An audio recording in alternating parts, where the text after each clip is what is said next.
గత 5 ఏళ్ళు పనిచేస్తే ఈ రోజున ఉన్న నాయకులు ఏం చెప్తున్నారండి? కేవలం మాటలు చెప్తున్నారు. ఉదాహరణకి హిందూపూర్ తీసుకుందాము. వరుసగా 3 సార్లు గెలిచాను అని చెప్పుకునేటువంటి నందమూరి బాలకృష్ణ గారు ఎన్నాళ్ళు కనబడతారండి ఇక్కడ నియోజకవర్గంలో? ఆ ఒక్కసారి కూడా ఏ ఓపెనింగ్ ఏదో ఉంటే రావడం, కాసేపు అలా మొహం చూపించి వెళ్ళిపోవడం. ఇక్కడ జరిగే సమస్యల గురించి ఆయనకి ఏం తెలుసు? ఇక్కడ జరుగుతున్న సంగతులు ఆయనకి ఏం తెలుసు? దాని మీద ఆయన ఎలాంటి బాధ్యత వహిస్తారు? అసలు ప్రభుత్వ డిగ్రీ కళాశాల హిందూపూర్ ఇది బోర్డు మాత్రమే కనబడుతున్న పరిస్థితి కొన్ని సంవత్సరాలుగా, అవునా కాదా? కాలేజ్ స్టార్ట్ అయిందా అండి? దయచేసి చెప్పాలి ఇప్పుడు ఉన్న వాళ్ళు ఎవరన్నా. మొదలైన ప్రభుత్వ డిగ్రీ కళాశాల ఏమన్నా మొదలైనా? కేవలం ఈ యొక్క బోర్డు మాత్రం కనబడుతోందంటే. మరి 3 సార్లు వరుసగా ఎమ్మెల్యేగా గెలిచారు. 3 15 సంవత్సరాలు ఒక కాలేజీని మొదలెట్టలేకపోయిన ఒక ఎమ్మెల్యేగా ఆయన ఉండే అంట, లేకపోతే గత ఎన్నికల్లో చాలా గొప్పగా చెప్పుకుంటున్నారు, ఇన్ని స్థానాలు వచ్చాయి అన్ని స్థానాలు వచ్చాయని.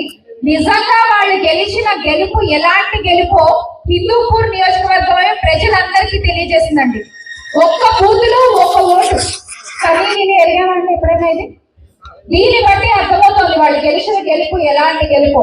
మీ నియోజకవర్గమే ప్రూవ్ చేసింది వాళ్ళు గెలిచిన గెలుపు ఇది అని రాష్ట్ర ప్రజలందరికీ కూడా.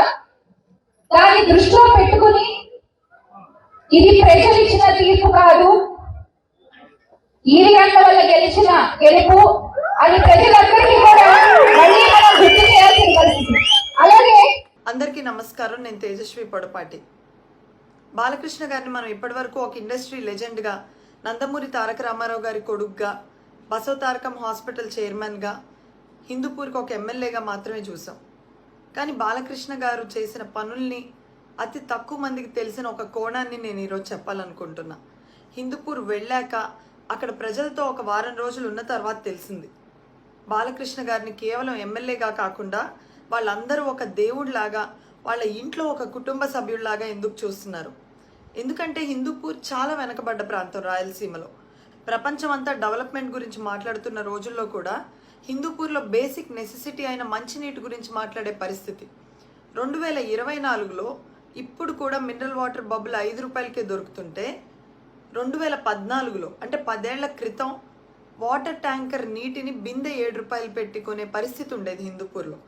ఆ టైంలో బాలకృష్ణ గారు అక్కడ ఎమ్మెల్యే అయ్యారు. అక్కడ ప్రజలు మీకేం కావాలి అని అడిగితే మాకు మంచినీరు ఇవ్వండి చాలు అని అడిగారు.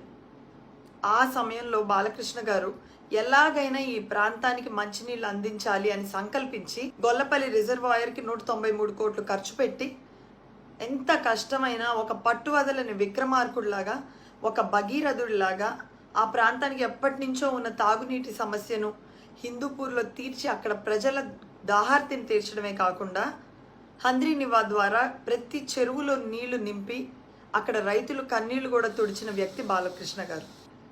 ఈరోజు పక్కనే ఉన్న బెంగళూరు సైతం తాగునీటి సమస్యతో ఇబ్బంది పడుతున్నా హిందూపూర్ టౌన్లో మాత్రం ఆ ఇబ్బంది లేదు అంటే దాని వెనుక బాలకృష్ణ గారి కృషి ఎంతో ఉంది.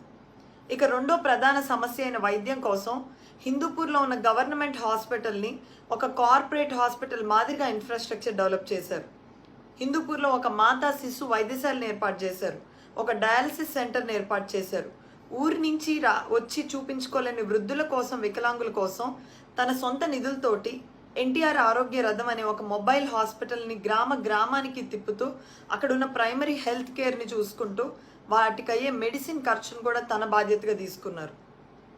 ఈ ఊరు బాగుండాలంటే ఇల్లు బాగుండాలి, ఇల్లు బాగుండాలంటే ఇంట్లో ఉన్న మహిళ బాగుండాలని భావించి తన తల్లి పడ్డ కష్టం ఏ తల్లికి రాకూడదని ఆలోచించి హిందూపూర్లో ఉన్న ప్రతి మహిళకి క్యాన్సర్ స్క్రీనింగ్ టెస్ట్ చేయించి వాళ్ళకు అవసరమయ్యే వైద్య సహాయాన్ని అందిస్తున్న మానవతావాది బాలకృష్ణ గారు.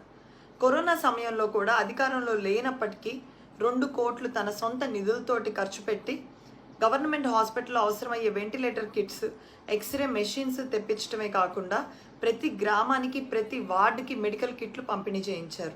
విద్యతోటే వెనుకబాటుతనం పూర్తిగా పోతుంది అని నమ్మిన బాలకృష్ణ గారు అక్కడున్న విద్యార్థులకు ఏం కావాలో కనుక్కొని వాళ్ళకి అవసరమైన కంప్యూటర్లు, ఎల్ఈడి స్క్రీన్లు, జెరాక్స్ మెషిన్లు, ప్రింటర్లు, హాస్టల్స్కి అవసరమైన సోలార్ గీజర్లు ఇవన్నీ కూడా సిఎస్ఆర్ ఫండ్స్తోనే తెప్పించి విద్యార్థుల విద్యోన్నతి కోసం అండగా నిలబడ్డారు.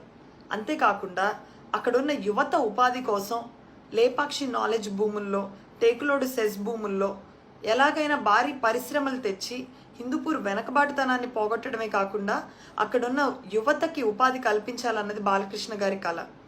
హిందూపూర్ని ఒక మోడల్ కాన్స్టిట్యున్సీగా మారుస్తూ ప్రతి గ్రామానికి అవసరమైన మౌలిక సదుపాయాలైన సీసీ రోడ్స్ కానివ్వండి, డ్రైన్స్, స్ట్రీట్ లైట్స్ ఇవన్నీ వేయించిన ఘనత కూడా బాలకృష్ణ గారిదే. లేపాక్షి ఉత్సవాల ద్వారా లేపాక్షి ఖ్యాతిని ప్రపంచ స్థాయికి చాటి చెప్తూ ఈరోజు ప్రధానమంత్రి సైతం లేపాక్షిని చూడడానికి వచ్చారంటే దాని వెనక బాలకృష్ణ గారి కృషి ఎంతో ఉంది.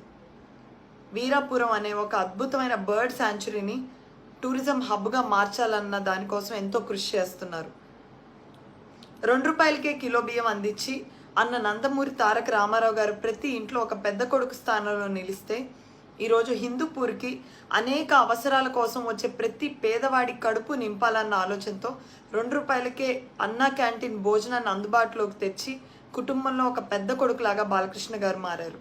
ఇలా చెప్పుకుంటూ పోతే ఎన్నో అభివృద్ధి పనులు, ఇంటికి ఒక కథ, ఎవరికి ఏ అవసరం వచ్చినా నేనున్నాను అంటూ నిలిచిన గొప్ప మానవతావాది బాలకృష్ణ గారు. కేవలం హిందూపూర్లోనే కాకుండా తన అభిమానులకి రాష్ట్ర వ్యాప్తంగా ఏ సమస్య వచ్చినా కూడా క్షణాల్లో వాళ్ళ సమస్యను పరిష్కరించడానికి ముందుంటారు బాలకృష్ణ గారు.